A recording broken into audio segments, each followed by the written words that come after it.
While Zhu Longyan was struggling to kick Han Sen, the latter ignored him and rammed his face with the cow head. It didn't take long before Zhu Longyan's body went limp. When Han Sen finally calmed down, he was already dead, with his face smashed in like a hunk of meat. With the body of a bloody slayer and sacred blood beast soul armor, even those who practiced hyper-geno arts couldn't resist such brutal impact. Han Sen let go of the body, and Zhu Longyan fell to the floor like a pool of mud. Having dismissed the beast's souls, Han Sen felt a severe pain. It was hurting so much in a few spots that it felt like his bones were broken. Han Sen dreaded to think what could have happened. He was injured so badly, even with the shapeshifting and armor. Zhu Longyan's hyper-geno art was really quite something. If he had the same beast souls, Han Sen wouldn't be a match for him. Looking at the dead body, Han Sen hesitated and then searched the body. There was a wallet, with no cash but several crystal credit cards in it, deluxe ones with high credit lines. He also found a memory chip. After some thought, Han Sen destroyed the wallet and credit cards and threw them, along with the dead body, into the deep pond, while keeping the memory chip. Several iron-toothed crocodiles emerged from the water and snapped at the dead body. Soon even the bones were gone. Han Sen was relieved and turned away. Too injured to keep hunting, Han Sen returned to Steel Armor Shelter, enduring the pain. The gang of Son of Heaven were still looking for Dollar, and the bounty had been raised. Unfortunately, no one had any interaction with Han Sen, so no one would know Dollar was actually Ass Freak. People were still talking about Dollar on the streets. Han Sen went all the way back to his room and checked out the copper-toothed beast, which had turned bronze in most parts, although the shade was still lighter than a true mutant copper-toothed beast. It probably would take more time for the evolution to complete. Han Sen closed the door and inserted the memory chip into a smart gadget, trying to find out Zhu Longyan's identity. Able to cross the mountains and swamps to reach Steel Armor Shelter, and having practiced a hyper-geno art that looked very advanced, Zhu Longyan would be a formidable opponent if he still had his beast souls with him and had not been injured. The smart gadget displayed the contents of the memory chip, and Han Sen only had to look for a while before he became wild with joy. Hyper-geno arts. It's a tutorial for hyper-geno arts. Han Sen almost laughed out loud. The hologram stored in the chip was a naked woman making odd movements while reciting arcane incantations. With each movement, she would also give some explanation. Although the woman was extremely beautiful, Han Sen was completely attracted to what she was talking about and had no other thoughts. Jadeskin. Isn't this the hypo-geno art used by Zhu Longyan? Han Sen had seen the power of Jadeskin when Zhu Longyan used it, and became even more happy. Having locked himself in the room for 48 hours, Han Sen finally memorized everything in the chip and destroyed it, as it could become a pitfall in the future. After watching the Jadeskin tutorial, Han Sen had a stronger sense that Zhu Longyan must have been somebody significant. Han Sen began to practice Jadeskin as he was recovering. He had thought before about buying a tutorial of a hyper-geno art, after he had earned some money. However, the ones that could be bought were all cheap, unlike Jadeskin, which he could tell was premium. Knowing that practicing Jadeskin might eventually expose him, Han Sen still decided to begin. If he missed Jadeskin, he might never have the opportunity to practice a premium hyper-geno art. Having practiced for several days, Han Sen felt his body had become cooler, and his body temperature was indeed 35 degrees Fahrenheit lower than normal. It was not a discomfort, but rather a refreshing feeling. Han Sen felt more fit, as if his body cells were full of energy. His body temperature didn't change further as he kept on practicing. Han Sen became more and more fit and his skin more and more smooth. Han Sen, what have you been up to lately? It's been a while since we met. Let's hang out sometime. The hologram of a smiling, handsome, long-haired man about Han Sen's age popped out from the comlink. Where are we going? Han Sen was delighted to see Zhang Denfeng, the long-haired guy. They grew up together, and he was son of Mr. Zhang, the lawyer. Come out first. Han Hao and Zhu Zai are also with me, and we are almost there, Zhang Denfeng said. Sure. Han Sen nodded and went out the door. Han Sen got in and saw a girl and a guy talking in the back seats. The girl named Zhu Zai was very pretty and gentle, and the guy was Han Hao, son of Han Sen's fat aunt. Han Sen's aunt was an aggressive woman, so Han Hao inherited her family name. Han Hao took a look at him and continued to talk to Zhu Zai, ignoring Han Sen. Zhu Zai, you should see it. Dollar just waved his hand and turned into a monster with horse legs, a human upper body, and a cow head in golden armor. Son of Heaven and his gang could do nothing but watch him gallop away. Han Sen was somewhat surprised to see Han Hao sputtering on. He did not know Han Hao was also randomly sent to the Steel Armor Shelter. Han Hao was 3 months younger than him, so he should have just had his birthday and gained access to God's sanctuary. For unknown reasons, if those under 16 were teleported, their bodies would suffer irreversible damage. So according to the Alliance laws, one must be 16 years old to be teleported to God's sanctuary, regardless of social status. Hey Frenzy, where are we going? Han Sen asked Zhang Denfeng. Although Zhang Denfeng was a good-looking man, he became crazy whenever he was in a fight, hence the nickname. Zhang Denfeng's face lit up. Starlight Martial Hall. My idol Tang Zhenliu's going to be in an exhibition fight held there. He was the chosen last year,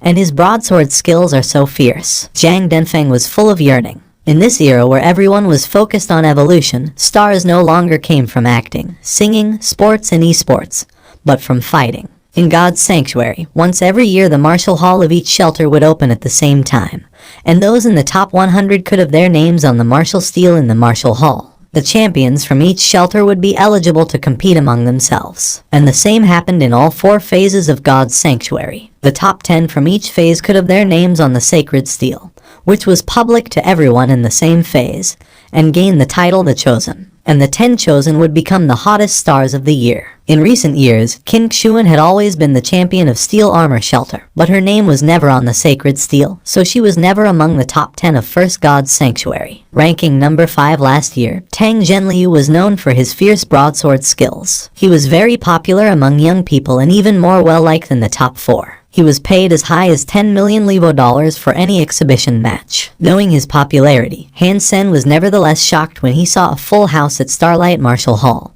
which could accommodate more than 100,000 people. Many crazy fans were holding signs and calling out Tang Zhenliu's name. When he appeared, a girl was so excited that she fainted. If I could have my name on the sacred steel like Tang Zhenliu once in my life, then I'd know I've lived. Zhang Denfeng said admiringly. You will frenzy. Han Sen smiled and said, watching the young people around him going crazy for Tang Zhenliu's appearance. You've gained a mutant beast soul already. Tell the truth, did you hunt it or pay for it? Zhang Denfeng cried, staring at Han Hao. Of course I hunted it myself, Han Hao said loudly. Han Sen laughed to himself. Since he was a kid, Han Hao had always raised his voice when he lied. His parents probably bought him the mutant beast soul with an enormous amount of money. The cheapest mutant beast soul would cost millions, and good ones tens of millions. So that's why his relatives were after the old house. It was a huge expense for them. Although the company had earned a lot of money, they had probably spent it all by now. Tang Zhenliu was indeed awesome. Although it was just an exhibition fight, his broadsword skills were so swift and fierce that his broadsword almost became invisible. After watching for a while, Han Sen knew that Tang Zhenliu must have practiced premium hyper-geno arts and learned his weapon skills from masters, and he was no competition to Tang Zhenliu. Tang Zhenliu won the fight and summoned a beast soul to perform, shapeshifting into a 3-meter-tall Tyrannosaurus creature, and smashing a huge stone with its head, arousing a burst of screaming. Sacred blood beast soul of raging Dementor. I would do anything for a beast soul like this. Zhang Denfeng stared at Tang Zhenliu, who turned into a monster with a watering mouth. This is nothing. This beast soul is nothing like the $1 has. Han Hao sputtered about dollar as if it were himself. It would take a showdown to tell. Tang Zhenliu was Denfeng's idol, so he was upset to hear that. I don't know how good dollar was, but his sacred blood beast soul was robbed from others, and it was not a chivalric act. Even if he had a great beast soul, he would not be comparable to Zhenliu. Han Sen blushed with shame and thought, oh frenzy, you didn't know what a hard time I was having. How could I let go of an opportunity like that? Not to mention Son of Heaven was my enemy. Han Sen was hesitating whether or not to tell them that dollar was himself but decided not to. It wouldn't do them any good, after all. Han Sen kept practicing Jade Skin and recovering after he returned home. Every 2 days he went to God's sanctuary to check on the copper-toothed beast. It took the beast half a month from the time it swallowed the black crystal to become a mutant creature, but it was still the size of an ordinary copper-toothed beast, while the mutant copper-toothed beasts Han Sen had seen were twice that size. In addition to the size, the one he evolved into wasn't much stronger either, not even close to a true mutant one. Han Sen took out his alloy dagger and slashed the beast on the neck, but caused no damage at all. It was his dagger that chipped, so it is somewhat different from an ordinary one. Han Sen shapeshifted into a bloody slayer and snapped its neck by force. Mutant copper-toothed beast killed. No beast soul gained. Eat its flesh to gain 0 to 10 mutant geno points. The sound in his mind overjoyed Han Sen. It might look different than a wild mutant copper-toothed beast,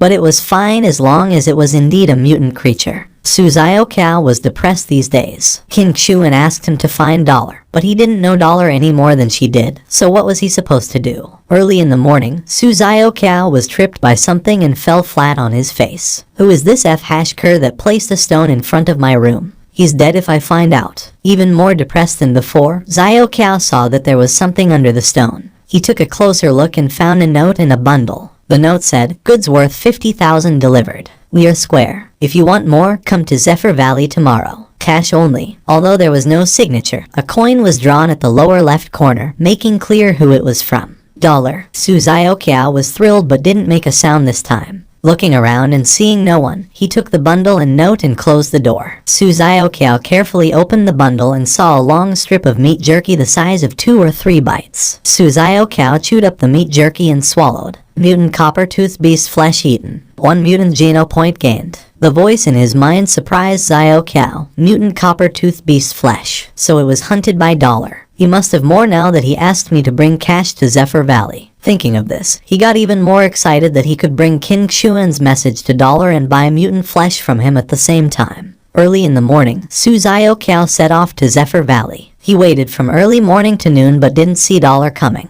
#T, he must have fooled me. Suzayo Kao was so upset that he was preparing to leave, but then heard someone say, you brought cash. Shocked, Suzayo Kao turned around and saw Dollar in golden armor emerging from below the ground. Brother, did you hide there all morning? Suzayo Kao said, staring at Han Sen. I've been hiding here since last night. You know what's going on right now, and I have to be careful. Han Sen said casually. I admire you, Dollar, but you really have nothing to worry about. I'm so grateful you would sell me mutant flesh and would never betray you. Suzayo Kao gave Han Sen the thumbs up. It was incredible that he could stay underground for the whole night and the entire morning. It must have been so uncomfortable. Cut the crap. Did you bring the money? Han Sen pulled out another bundle from the pit where he was hiding and placed it in front of Zio Kao. Suzayo Kao looked inside the bundle, which was full of the same meat jerky he had eaten yesterday. There must have been more than 5 pounds of it. He excitedly asked, Dollar, did you make all this from the mutant copper-toothed beast? Yep,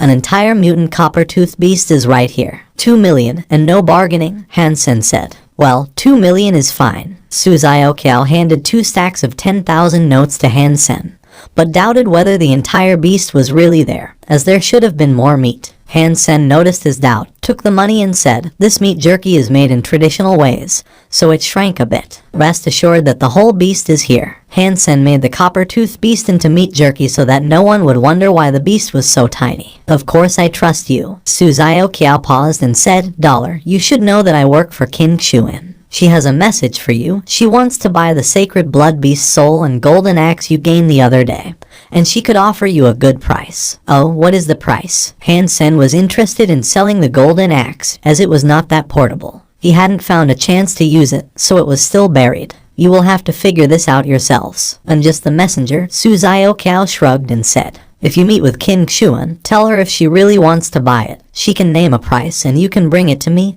Han Sen said lightly. It was too risky for her to meet King Xuan. Han Sen took back the beast's soul armor and returned to Steel Armor Shelter. When he was entering the gate, he met an acquaintance. Sen. Han Hao was surprised to see him. Han Hao, you know ass freak. Han Hao's companions all recognized Han Sen and looked at Han Hao strangely. No, wrong guy. Let's go. Han Hao paused and looked embarrassed. Without saying hello, he walked past Han Sen. Han Hao hadn't expected Han Sen to be in the same shelter, nor that he was also the infamous ass freak. If word got out that he was Han Sen's cousin, Han Hao couldn't imagine what Son of Heaven and King Xuan would do to him. Han Sen smiled wryly and did not expose Han Hao's lie. Since Han Hao didn't want anything to do with him, why would he do his cousin any harm? With 2 million on him, Han Sen left God's sanctuary and went back home. He asked Mr. Zhang to help with the legal procedures regarding the old house to avoid any further disputes with his relatives. After that, Han Sen felt a lot more relaxed. Everything would be taken care of and life would only get better. When he earned more money, Han Yan could go to a private school, where she could get a much better education than he did. In some elite schools, she could even learn hyper-geno arts and have a much better start. To enter an elite school, however, her family must be aristocratic. So Han Sen must complete 1 evolution and gain the title. That would be a piece of cake for me. I could even have the title of Sacred Blood Aristocrat if I want. Hansen left Steel Armor Shelter and went all the way into the mountains. He didn't plan to hunt copper-toothed beasts anymore, as he had had enough of their meat and would no longer gain primitive geno points from it. It was another primitive creature that he was going after. He could eat several and also bring back a living one to evolve. Hansen had chosen a place called Barathrum Cave for hunting this time. It was a remote cave in the mountains where primitive creatures, quartz scorpions, lived. Because it was so dark and narrow in Barathrum Cave, even with lighting equipment, sometimes it was still difficult to see quartz scorpions hidden in rock tunnels. If stung by these scorpions, it would take a mere 3 to 5 minutes before someone who had maxed out on primitive geno points would be poisoned to death. Therefore, few people would choose quartz scorpions as their targets. With black beetle armor, however, Hansen wasn't risking much, as it was not likely that quartz scorpions could get to him. He chose quartz scorpions because, first, it was easy to hide himself from the public in the cave, and second, a quartz scorpion was only the size of a fist, so it would be easy for him to carry their bodies back, unlike the large prey which were hard to transport. Third, if he happened to gain the beast soul of a quartz scorpion, he would also make a fortune, as it was a weapon like a military knife which was poisoned and incredibly sharp. As a primitive beast soul, its price was almost as high as a mutant one. At the mouth of the cave, Hansen made sure he was alone and summoned his armor, entering Barathrum Cave prepared. As modern lighting equipment didn't work in God's sanctuary, Hansen brought a self-made torch, with which he could only see several feet in front of him. With mica and the rocks reflecting the light, he could hardly see the hidden scorpions. Clank! Hansen soon felt a hit on his foot. He looked down and saw a deep blue scorpion the size of his fist stinging him on the feet with its tail. Fortunately, Hansen's feet were also wrapped in armor, and the scorpion tail couldn't hurt him at all. Hansen stepped on the quartz scorpion and crushed it. Protected by the black beetle armor, Hansen killed all quartz scorpions he saw on the way. Hansen heard the other name he had given himself when he was on a spree. Shocked, he peered in the direction where the voice came from. In the cave sat a woman in her 20s leaning against stalagmites, looking at him surprised. King Xuan, Hansen exclaimed. Not expecting to see this woman here, Hansen turned around to run. Since he had stabbed her in the rear, he had had nightmares about it. Don't go. I don't care about the grudge between you and Son of Heaven. And even if I wanted to look for trouble, I wouldn't be able to, King Xuan quickly said. Hansen paused and looked back at King Xuan, whose ankle was swollen and badly bruised. Clearly, she had been stung by a quartz scorpion. It suddenly hit Hansen that King Xuan must have so many treasures on her since she had been in Steel Armor Shelter for years and wished to evolve with the maximum sacred geno points. She must have sacred blood beast souls and very many mutant beast souls. At this point she was injured, and it looked quite serious. She had so many geno points that the scorpion poison might not kill her, but her ability to fight surely had suffered, or at least she couldn't move her injured leg. Although I was the one who stabbed her, she hit me back right away and has been ruthless to me ever since. If I could blackmail her right now, that would be some compensation for my suffering these months, Hansen thought, leering at King Xuan. As if she could see through him, King Xuan summoned a beast soul in the shape of a purple butterfly, which turned into a purple dagger in her hand. You know the name of this dagger? King Xuan asked him with a smile. I don't. Hansen noticed the gleam of the dagger, but she couldn't have summoned it for its beauty. It must be at least a mutant beast soul and even possibly a sacred blood beast soul. This dagger is the beast soul of a malicious butterfly, and it is envenomed with strong poison. You decide if your armor could block my dagger. King Xuan was still smiling. King Xuan couldn't see Hansen blushing because his armor blocked his face. You worry too much. We just met and have no hard feelings between us whatsoever. Why would I try to hurt you? The sacred blood armor might not have been able to block the sacred blood dagger. Hansen would not take the chance. Besides, they weren't really enemies either, as King Xuan didn't do anything more than make a few threats. It was Son of Heaven and his gang that really bullied him. King Xuan smiled and took back her dagger. I can't move. If you can take me out of the cave safely, I will pay you a generous reward. How come you came here alone? Hansen asked, not agreeing straight away. He was curious how King Xuan was able to come this far when there was no trace of quartz scorpions being hunted on the way. Originally, I wanted to kill a mutant quartz scorpion, but it was more cunning than I thought. It started to attack me, leading other scorpions when my incense was about to burn out, so that I couldn't leave the cave. The primitive scorpions no longer feared me when the incense was gone. I was able to fight them off but was stung by a mutant quartz scorpion. so now it's even less likely that I can leave here. King Xuan looked at Han Sen and said, didn't you barter with Su Zhao for money? Take me out and I'll offer you that. You were stung by a mutant quartz scorpion. Han Sen looked at her, horrified. If it was just a sting by a primitive quartz scorpion, I wouldn't have asked for help, King Xuan said casually. Han Sen now knew it was incense that kept the quartz scorpion's sway from King Xuan, and she thought that he must have used the same method. What she didn't know was that he had killed all quartz scorpions on the way out. If she had known, she would have walked away herself. Did you not kill the mutant scorpion? Han Sen asked again. Yes, but I did not get a beast soul. No one could get the flesh either, as it's full of scorpions out there, King Xuan said. I'll take you, not for money but for a mutant beast soul. You are too greedy. King Xuan glanced at him. Miss Qin, for you, a mutant beast soul is nothing. Is your life not worth it? Han Sen said. All right then. King Xuan looked at Han Sen earnestly. Amazing. You have a deal, miss. Han Sen walked farther into the cave. Chapter 18, Mutant Creature. What are you doing? King Xuan frowned. I'll take you out after picking up the corpse of the mutant quartz scorpion you killed. Han Sen continued to go inside. There are so many scorpions there. Don't you need incense? King Xuan looked at Han Sen, puzzled. Why do men need incense? Han Sen came back with a giant blue scorpion about a foot long in his hand. King Xuan sighed after looking him up and down. I was tricked by you. You have already killed all the quartz scorpions out there, haven't you? Smart girl. Han Sen poured the dead scorpions from his bag, which soon piled into a heap. Although King Xuan had guessed it, she was still surprised to see that Han Sen had killed so many scorpions. Han Sen put the corpse of the mutant scorpion in his bag first before he started to fill it with primitive scorpions. There were still a few that wouldn't fit in there, and he didn't waste those but ate all the flesh until he had cleaned them up. Primitive quartz scorpion flesh eaten. 4 primitive geno points gained. I haven't seen anyone quite like you, willing to eat such disgusting things. King Xuan had never met someone who had such nice equipment but remained so stingy. Come on. Han Sen squatted next to King Xuan, wanting to carry her out on his back. Since there are no scorpions anymore, I could just walk out, King Xuan said. You have promised me a mutant beast soul and couldn't take that back anyway. Why not enjoy my service with your injured leg? Han Sen said. You are right. Why not? She bit her bottom lip, got up and carefully climbed onto the back of Han Sen. With the armor, Han Sen couldn't really enjoy the feeling of her body against his. He walked out, carrying King Xuan, with his bag in one hand. She only weighed about 100 pounds, which was nothing for Han Sen,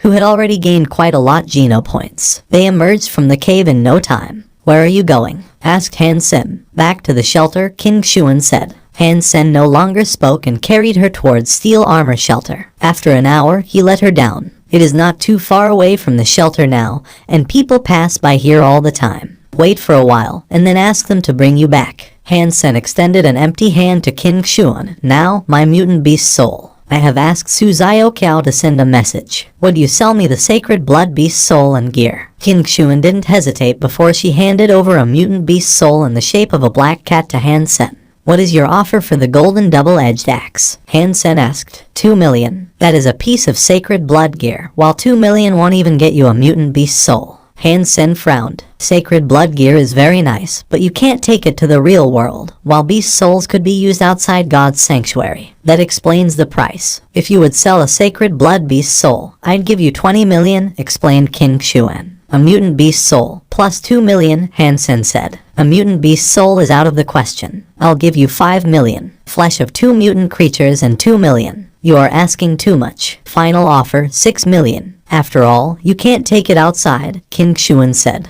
Okay, get the money ready. I will tell Zhao when and where we trade, Han Sen said and left with his bag. You really would not consider selling the sacred blood beast soul. 20 million is just a tentative offer. We could discuss further, King Xuan said to his back. No way. Han Sen left without pausing. King Xuan looked at him leaving and thought. His armor was tougher than the quartz scorpion sting. It must also be a sacred blood beast soul. Who was he? He doesn't look like a soldier. She had no clue. Han Sen went back to his original look and returned to the shelter with his bag. There was no one guarding the gate anymore. They had searched for Dollar for so long and found nothing, so they had to give up. Coincidentally, Han Sen ran into Han Hao and his friends again. Nice to see you again, ass freak. You have a full bag with you. How many mutant creatures did you hunt? A young man ridiculed him. 1. Hansen replied calmly. Haha, you're funny. Could you even hunt primitive creatures? It must be full of black beetles there, laughed the young man, leading everyone to burst into laughter. No one believed Hansen could get a mutant creature. Han Hao, don't mistake him for anyone. If you knew him, you'd forever have bad luck. The young man patted Han Hao on the shoulder. No way, I'd no ass freak. Han Hao looked embarrassed. Hansen ignored them and carried his bag back to his room. He saved the mutant quartz scorpion and was going to sell Xiaoqiao all the rest. Although he could evolve a creature into a mutant 1.5 months with the black crystal,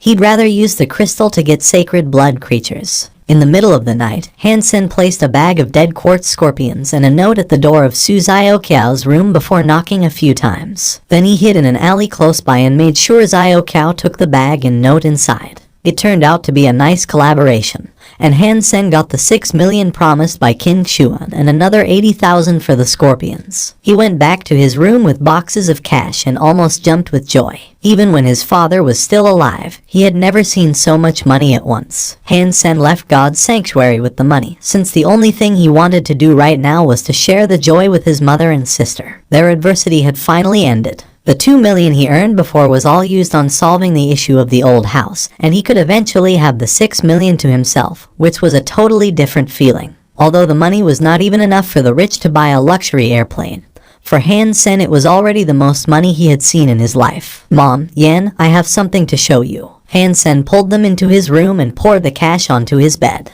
Where did you get so much money? Luo Sulan was first frightened instead of being surprised, fearing that her son might have done something dangerous. Mom, I was lucky to have killed a mutant creature and gained the beast's soul, so I traded it for this money. Hansen did not dare to tell the truth, afraid that Luo Sulan might get worried. He didn't dare to leak anything about the black crystal, as the precious stone may land its innocent possessor in jail. His whole family could be wiped out if word got out. Luo Sulan said ruefully, Sen, you should not have sold it. It could be of great help to you, and we could always get by. Mom, no worries. I will have another chance. I've eaten the mutant flesh and gained mutant geno points. In the future, it'll be much easier for me to hunt, and everything will get better. But Luo Sulan still felt bad, as it was not that easy to kill a mutant creature. For ordinary people, it would be great luck to hunt one, just like winning the lottery, so there may never be a second time. Yan is about to start school, and I'm not letting her to go to a public one like I did, Hansen said. Luo Sulan looked at her children with tears in her eyes. It's all my fault. I didn't take good care of you. Mom, you are a great woman, and you are the one who raised us. Let me contribute a little as well. Hansen picked up Han Yan. Yan, let's go out to eat. You can have whatever you want today. Han Yan's face lit up. I want to eat sapphire ice cream. Sure, let's go have sapphire ice cream. Hansen pinched Han Yan's small nose. Sapphire ice cream is too expensive. You don't need to splurge with the money. Save it to buy some meat. Just once. Hansen went out, holding Luo Sulan's hand.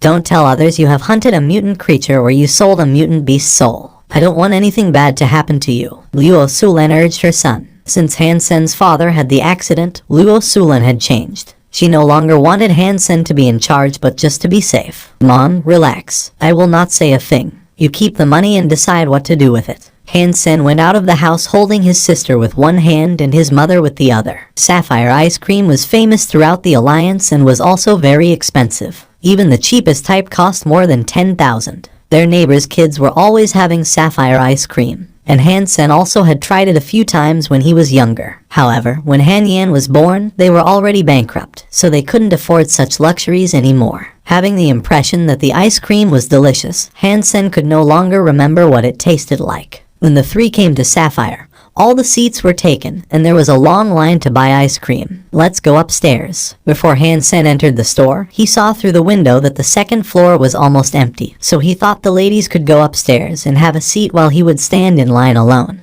At the stairs, he was stopped by a waiter. I am sorry, you cannot go up, the waiter said. Why? Aren't there any seats upstairs? Hansen frowned. Contemptuous and impatient, the waiter pointed to a notice on the wall. You should have heard about our rule even if you have never had our ice cream before. Hansen looked at the notice, which said, the distinguished and aristocrats only, and understood what he was referring to. So the second floor was an area exclusively for people with privileges, and ordinary people weren't even allowed to enter. No wonder the second floor had much better decorations yet was so empty. We don't need to sit down. We'll just wait here. And you go get Yan ice cream, said Luo Sulan, trying to spare Han-sen. And going. Han-sen smiled and went to the back of the line. He seemed to be indifferent, but was suddenly possessed by an aspiration. What's so special about the distinguished and aristocrats? Soon I shall have it all and more. The stupid notice will never get in my way again. There still were no empty seats when it was his turn to buy the ice cream, so Han-sen had to order takeout. Before leaving, he took another look at the notice, the distinguished and aristocrats only. That will be all for now. I hope you find this story interesting. Leave a like, subscribe, and enable notifications so you won't miss the next part of this story. Have a wonderful day. Goodbye.